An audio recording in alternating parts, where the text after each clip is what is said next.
Control to Agent Willing. The weather window is closing.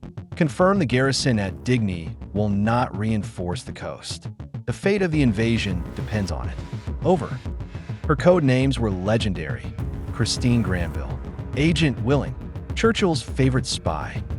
She skied over Nazi patrols, bluffed her way into Gestapo prisons, and executed missions so daring they seem ripped from film. But the most carefully guarded secret of this Polish countess wasn't a battlefield plan. It was her identity. And at the heart of it was the faith of the man who raised her, a Muslim aristocrat. This is the story of Krystyna Skarbek, the woman who used every part of her complex self to help win World War II.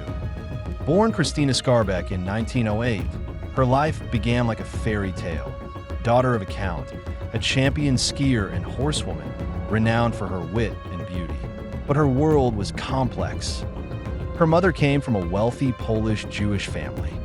And after her father's death, her mother married Stefan Skarbek, a devout Muslim landowner from a Tatar noble family. Stefan wasn't just a stepfather, he was a defining influence. He provided stability, title, and a worldview shaped by his faith. While Krystyna was not religiously observant, she fiercely identified with his lineage and the noble, outsider status it carried in Catholic Poland. She learned to move between worlds, a skill that would become her greatest weapon. When the Nazis invaded in 1939, Krystyna didn't flee to safety.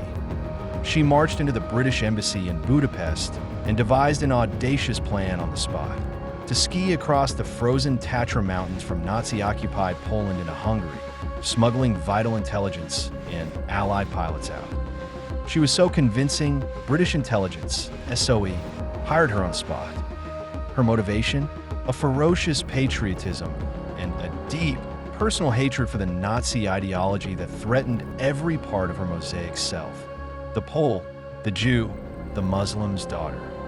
This is her crowning moment. It's June 1944. The Allies have landed at Normandy, D-Day.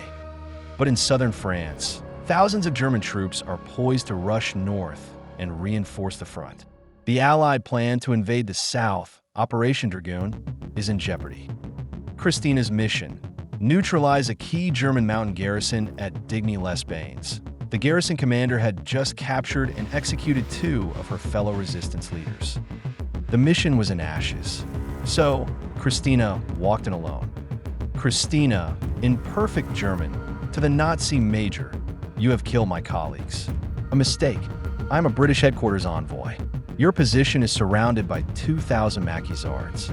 Surrender now, and you'll be treated as prisoners of war. Fight, and you'll be annihilated by the bombers already in the air. It was a breathtaking bluff. She had no army, no bombers, just sheer, terrifying nerve. The major believed her. The garrison surrendered. By securing the Alpine passes, she helped ensure the success of the southern France invasion, taking critical pressure off the forces at Normandy. An MI6 report later stated she had single-handedly saved the lives of thousands of Allied soldiers. After the war, the heroine was discarded. Britain denied her a full pension and citizenship for years. The very government she served left her impoverished and adrift. The woman who had faced down the Gestapo was killed in 1952 by an obsessed, jealous colleague in a London hotel. A brutal, senseless end. And then, the final erasure began. In biographies, she was polished into a simpler story: the glamorous Polish countess. The profound influences of her Jewish roots and her Muslim stepfather, the very things that shaped her outsider's cunning and her fierce opposition to fascism, were often minimized or erased from the popular record. Krystyna Skarbek's story is more than a spy thriller. It's a parable for our times.